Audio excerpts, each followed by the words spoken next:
کسی دین اور کی بات کرو. جو اسرار ایکم مثلی وہ کم نظر ہے کسی دین اور کی بات کرو. نہ تخت و تاج نہ سینوں مہر کی بات کرو. جو خیر چاہو تو خیر البشر کی بات کرو. حضر کے بھیش میں یاقوت کو حضر نہ کہو. حضر کے بھیش میں یاقوت کو حضر نہ کہو اور بشر کے بھیش میں لاکل بشر کی بات کرو. بشر کے بھیش میں لاکل بشر کی بات کرو. جو سمجھ سکے نا جو اسرار ایکم مثلی وہ کم نظر ہے کسی دین اور کی بات کرو. اور آج ہم اپنے آقا کا میلاد منا رہے ہیں. کیوں منا رہے ہیں؟ ہم پر رسول پاک یہ احسان کر گئے. ہم پر رسول پاک یہ احسان کر گئے کلمہ پڑھایا اور مسلمان سن گئے. نعرہ تکبیر، نعرہ تکبیر، نعرہ رسالت، جشن عید میلاد النبی، نعرہ تکبیر. ہم پر رسول پاک یہ احسان کر گئے کلمہ پڑھایا اور مسلمان کر گئے. وہ آ گئے تو آ گیا دنیا میں انقلاب. وہ آ گئے تو آ گیا دنیا میں انقلاب. اجڑے ہوئے چمن کو گلستان کر گئے. اجڑے ہوئے چمن کو گلستان کر گئے. ہم پر رسول پاک یہ احسان کر گئے کلمہ پڑھایا اور مسلمان کر گئے. اپنے اور غیر میں نہ جسے کچھ تمیز تھی، اپنے اور غیر میں نہ جسے کچھ تمیز تھی، ایسے درندہ ذہنوں کو انسان کر گئے. ہم پر رسول پاک یہ احسان کر گئے کلمہ پڑھایا اور مسلمان کر گئے. آئے تھے قتل کرنے کو حضرت عمر مگر، آئے تھے قتل کرنے کو حضرت عمر مگر خود کو رسول پاک پہ قربان کر گئے. سبحان اللہ، رسول پاک پہ قربان کر گئے. ٹھوکر لگائی جھوٹے خداؤں کو رد کیا. ٹھوکر لگائی جھوٹے خداؤں کو رد کیا. مانو بس ایک خدا کو یہ اعلان کر گئے. مانو بس ایک خدا کو یہ اعلان کر گئے. ہم پر رسول پاک یہ احسان کر گئے کلمہ پڑھایا اور مسلمان کر گئے. کلمہ پڑھایا اور مسلمان کر گئے. تاجدار اہل سنت امام عشق و محبت سیدی سرکار اعلیٰ حضرت ارشاد فرماتے ہیں اللہ کی سردابہ قدم شان ہے یہ.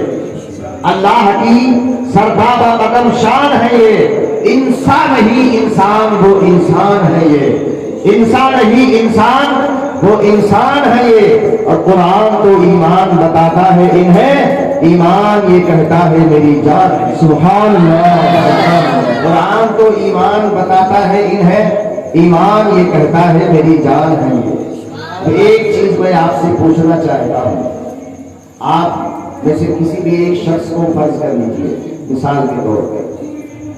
آپ کرسی کے اوپر بیٹھے ہیں، آپ کا جسم کام کر رہا ہے، آپ کا ہاتھ بھی کام کر رہا ہے، آپ کا پیر بھی کام کر رہا ہے، آپ کی زبان بھی کام کر رہی ہے، آپ کی آنکھیں بھی کام کر رہی ہے، آپ کے کان بھی کام کر رہے ہیں. آپ کے سارے کا سارا جسم اپنے کام پر لگا ہوا ہے. اور پیر کو جدھر چلانا چاہتے ہیں پیر چلتا ہے، ہاتھ سے جو کام لینا چاہتے ہیں وہ کام ہوتا ہے. مگر ایک دوسرا شخص جو زمین پر لیٹا ہوا ہے اس کے پاس بھی پاؤں ہے، آپ کے پاس بھی پاؤں ہے، اس کے پاس بھی ہاتھ ہے، آپ کے پاس بھی ہاتھ ہے، اس کے پاس بھی آنکھیں ہیں، آپ کے پاس بھی آنکھیں ہیں، اس کے پاس بھی کان ہے، آپ کے پاس بھی کان ہے، اس کے پاس بھی زبان ہے، آپ کے پاس بھی زبان ہے. مگر آپ زبان سے بول رہے ہیں وہ زبان سے بول نہیں رہا. آپ آنکھوں سے دیکھ رہے ہیں وہ اپنی آنکھوں سے دیکھ نہیں رہا. وہ آپ اپنے پیروں سے چل رہے ہیں وہ اپنے پیروں سے چل نہیں رہا. آپ اپنے ہاتھوں کو کام میں لے رہے ہیں مگر اس کا ہاتھ ہل نہیں رہا، اس کا ہاتھ کام نہیں کر رہا، اس کی زبان کام نہیں کر رہی، اس کی آنکھیں کام نہیں کر رہی، اس کے کان کام نہیں کر رہے. تو آپ سے سوال کرنا چاہتا ہوں کہ آپ کے اور اس کے ہاتھوں اور پیروں میں، اس کی زبانوں میں، آپ کی زبان میں، اس کی آنکھ میں، آپ کی آنکھ میں، اس کے کان میں اور آپ کے کان میں کیا فرق ہے؟ بتائیے نا. زندہ اور مردہ. ڈرو مت، ڈرو تب بھی مرنا پڑے گا، نہ ڈرو گے تب بھی مرنا پڑے گا. اس سے کسی کو چھٹکارا نہیں ہے. کہیں چلے جاؤ 7,000 تالوں کے اندر بند ہو جاؤ، موت وہاں بھی آ جائے گی. تو کیا ہے؟ جلدی بتائیے جلدی. زندہ اور مردہ، جان جان کیا جان. ایک وہ جس کے ہاتھ پیر زبان کان آنکھ ناک سب کام کر رہے اس کے اندر ہے جان. اور ایک وہ جس کا ہاتھ ہے مگر کام نہیں کر رہا، پاؤں ہے کام نہیں کر رہا، زبان ہے کام نہیں کر رہی، آنکھیں ہیں کام نہیں کر رہی، سارے اعضائے جسمانیہ سلامت ہے مگر کام نہیں کر رہے. تو ہر ایک چھوٹا بڑا بوڑھا بچہ جوان مرد عورت سب یہی بتائیں گے، سب یہی جواب دیں گے کہ وہ آدمی جس کے ہاتھ پیر کام کر رہے ہیں وہ زندہ ہے، اور وہ آدمی جس کے ہاتھ پیر کام کرنا چھوڑ دیے اس کے جسم سے روح نکل گئی، جان نکل گئی ہے اس کے جسم سے، اس کے جسم سے جان نکل گئی.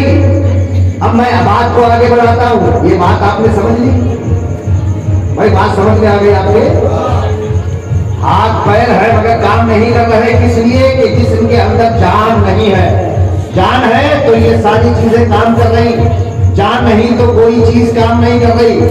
اب حضرات میں بات کو آگے بڑھاتا ہوں. یہ پڑھے لکھے لوگ موجود ہیں یہاں پر، یہ آپ کے بستی کے امام ہیں، مولانا ہے، عالم دین ہے.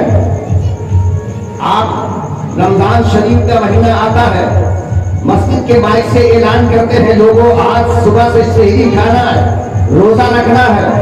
آپ جتنے بھی ٹوپی لگا کے بیٹھے ہوئے ہمارے مسلمان بھائی سحری کھائیں گے، روزہ رکھیں گے تو روزہ رکھنے کا اجر کیا ملے گا؟ ثواب ملے گا. بولو اور تھوڑا زور سے سبحان اللہ بھی بولو تاکہ نیند ہماری بستی سے ہی باہر چلی جائے. محلہ چھوڑو، بستی سے باہر چلی جائے، ثواب ملے گا. اور اگر یہی روزہ جو آپ نے رکھا ہے کوئی بغیر کلمہ پڑھنے والا روزہ رکھ لے تو اس کو ثواب ملے گا. کیوں نہیں ملے گا؟ اس کا ریزن کیا ہے؟ اس کا سبب کیا ہے؟ اس کا مقصد اصلی کیا ہے؟ بتائیے. ایمان. کیا ہے؟ ایمان. کیا ہے؟ ایمان. اگر ایمان ہے تو روزہ کا کام آئے گا. اسی طریقے سے جمعے کی نماز میں پانچوں ٹائم تو بہت کم لوگ آتے ہوں گے. ایک طرف سے جب بات ہوتی ہے تو ہوتی ہے تقریر، جب دونوں طرف سے ہوتی ہے وہ تکرار ہو جاتی ہے. تکرار سمجھ لے گا. ابھی تقریر کا ٹائم چل رہا ہے، 2-4 گھنٹے رکتا ہے. تو بات یہ چل رہی تھی کہ جسم میں جان ہے تو ہاتھ بھی کام کرے گا، پیر بھی، سارے اعضاء جسمانیہ کام کریں گے. اور اگر ہمارے پاس ایمان ہے، ایمان ہے تو روزہ ثواب ملے گا. نماز پڑھیں گے اللہ کی بارگاہ میں قبول ہوگی. قرآن کی تلاوت کریں گے اللہ کی بارگاہ میں قبول ہوگی. حج کریں گے اس کا ثواب ملے گا. زکات نکالیں گے اس کا بدلہ ملے گا. اگر ایمان ہوگا تب، اور ایمان نہیں ہوگا تو کسی چیز کا بدلہ نہیں. ایمان نہیں، دن بھر بھوکے پیاسے رہے، کوئی اجر نہ ملا. نماز ادا کی آپ نے، ایمان کی غیر موجودگی میں ایمان نہیں، تو اب نماز کا کوئی آپ کو ثواب بینیفٹ کوئی فائدہ نہیں ملے گا. قرآن کی سارے قرآن کی تلاوت کر ڈالو، پورا قرآن ختم کر ڈالو، اور ایمان نہیں ہے آپ کے دل میں تو آپ کو قرآن کی تلاوت کا کوئی اجر، کوئی ثواب، کوئی بدلہ اللہ کی بارگاہ سے نہیں ملے گا. کیونکہ یہ ساری چیزیں ایمان کے اوپر موجود ہیں. یہ ساری چیزیں ایمان کے اوپر ہے.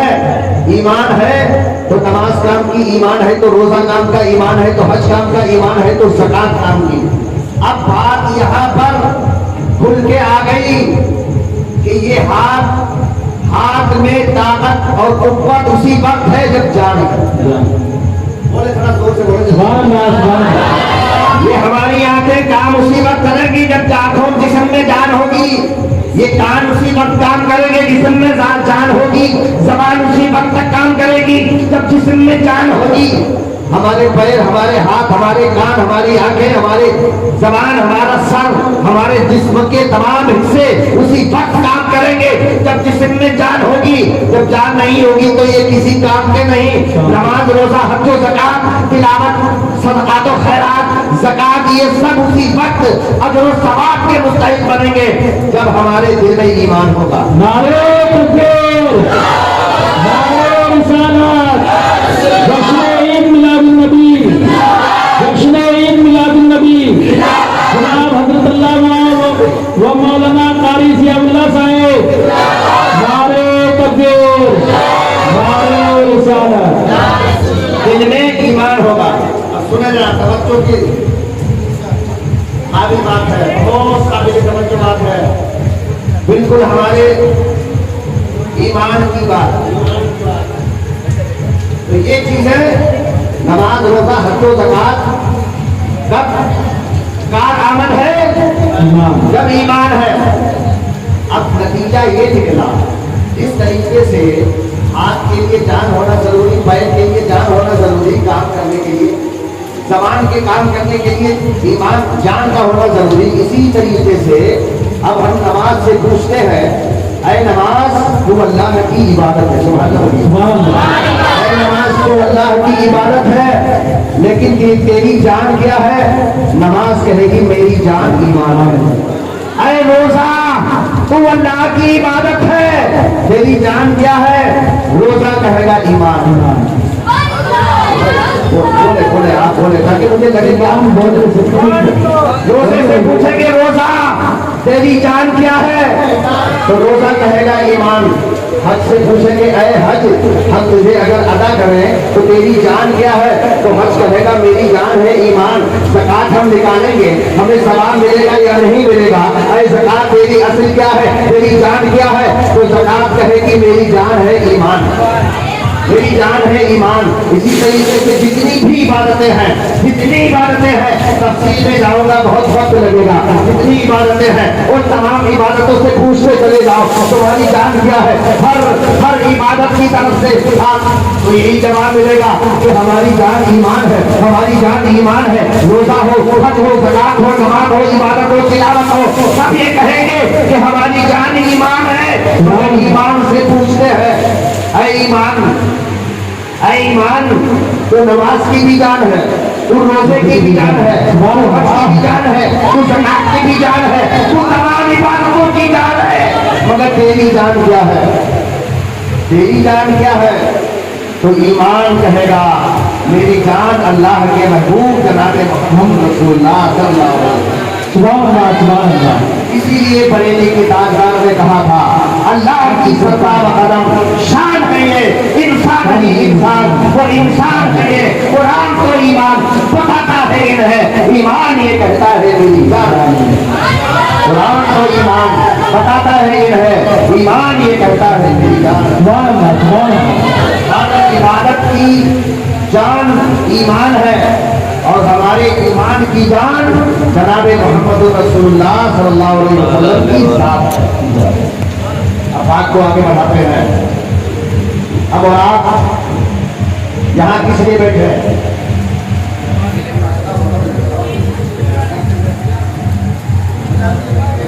عید میلاد النبی کی محفل میں اپنے سرکار کی میلاد منانے کے لیے آج کی تاریخ میں، آج کے مہینے میں ہمارے اور آپ کے پیارے آقا جناب محمد رسول اللہ صلی اللہ تعالی علیہ وسلم مکہ المکرمہ کی سرزمین پر پیدا ہوئے. سرکار 1400 سال پہلے پیدا ہوئے تھے. آج آپ میلاد منا رہے ہیں، مگر آپ کو کبھی آپ کو امام صاحب نے یہ سنایا ہوگا بیان میں، تقریر میں، کہ اللہ تبارک و تعالیٰ نے سرکار کی آمد سے کروڑ برس پہلے، ہزاروں سال پہلے مکہ المکرمہ کی سرزمین پر خانہ کعبہ کو تعمیر کیا. ارے آپ نے کیا کیا ہوگا میلاد پر؟ مسجد میں لائٹیں لگا دی ہوگی، جھنڈیاں لگانی ہوگی، جھنڈے لگا دیے ہوں گے، اپنے گھروں کو، مکانوں کو، دکانوں کو، محلوں کو، گلیوں کو سجا دیا ہوگا. مگر اللہ تبارک و تعالیٰ نے سرکار کی آمد سے پہلے، سرکار کی ولادت سے پہلے اللہ تبارک و تعالیٰ نے مکے میں خانہ کعبہ کو بنا دیا۔ اس سے بڑا میراث بنا سکتے ہو؟ اس سے بڑا کام کر سکتے ہو؟ سب سے بڑا میراث اللہ تبارک و تعالیٰ نے خانہ کعبہ کو مکہ المکرمہ کی سرزمین پر بنا دیا۔ آپ تو چھوٹا سا کام کر رہے ہیں، اگر اللہ یہی قبول کر لے تو ہمارے لیے بہت ہے۔ پیدائش رسول تھی منظور،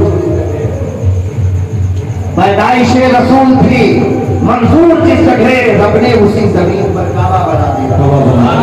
اللہ کو اپنے حبیب کو وہیں پیدا کرنا تھا، ورنہ زمین کتنی بڑی ہے، کوئی اندازہ ہے اس کا؟ بہت بڑی زمین ہے۔ اللہ چاہتا کہیں بھی کعبے کو بنوا سکتا تھا، کہیں بھی کعبے کی تعمیر کروا سکتا تھا، مگر اللہ کو معلوم تھا کہ اللہ کو اپنے آخری محبوب کو اسی سرزمین پر پیدا کرنا ہے، اس لیے اللہ تبارک و تعالیٰ نے مکہ المکرمہ کی سرزمین پر خانہ کعبہ کی تعمیر کروا دی۔ اب مکہ المکرمہ کی سرزمین پر میرے سرکار تشریف فرما ہوئے، جلوہ گر ہوئے۔ اللہ نے مکہ میں کعبے کی تعمیر فرمائی۔ آج ہم جلوس نکالتے، جھنڈیے لگاتے، کرتمے لگاتے، جھنڈے لگاتے ہیں، گھروں مکانوں دکانوں کو سجاتے ہیں، گلیوں کو سجاتے ہیں۔ اللہ نے کعبہ بنایا، اس سے بڑا کچھ نہیں کر سکتے ہم اور آپ۔ کچھ بھی کر لے ہم کعبے کی برابری نہیں کر سکتے۔ کیوں؟ اس لیے کعبہ اللہ کا گھر ہے، کعبہ اللہ کا گھر ہے، اور اللہ کا گھر پوری کائنات مل کے اس ایک گھر کی ایک اینٹ کی برابری نہیں کرتی۔ ایک اینٹ کی برابری نہیں، قسم پروردگار عالم کی ایک اینٹ کا مقابلہ نہیں کر سکتی پوری کائنات مل کر۔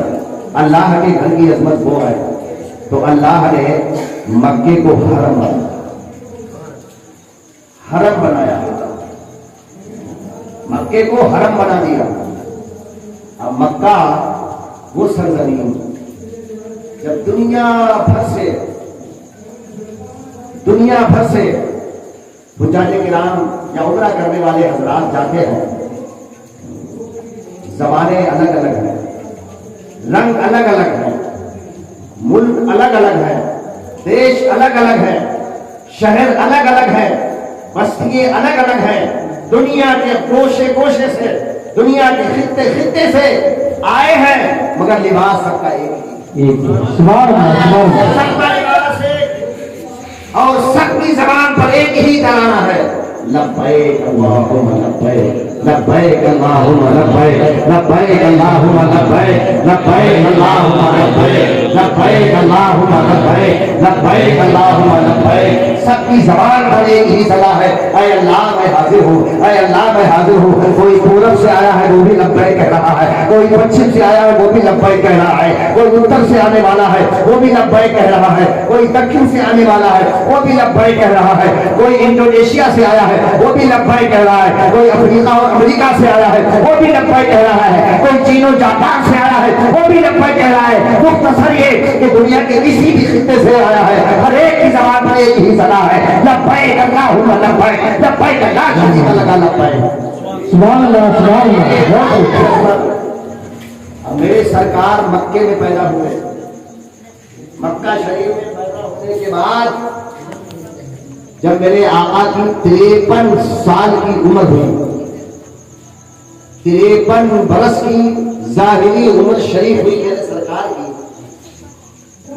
تو میرے آقا نے مکہ المکرمہ سے ہجرت فرمائی، یعنی مکہ سے باہر تشریف لائے اور مدینہ المنورہ کو آباد فرمایا۔ سبحان اللہ، سبحان اللہ، سبحان اللہ۔ مدینہ شریف کو آباد کیا، مدینہ شریف کو آباد کیا تو مدینہ مدینہ الرسول ہو گیا، سبحان اللہ۔ مدینہ مدینہ الرسول ہو گیا۔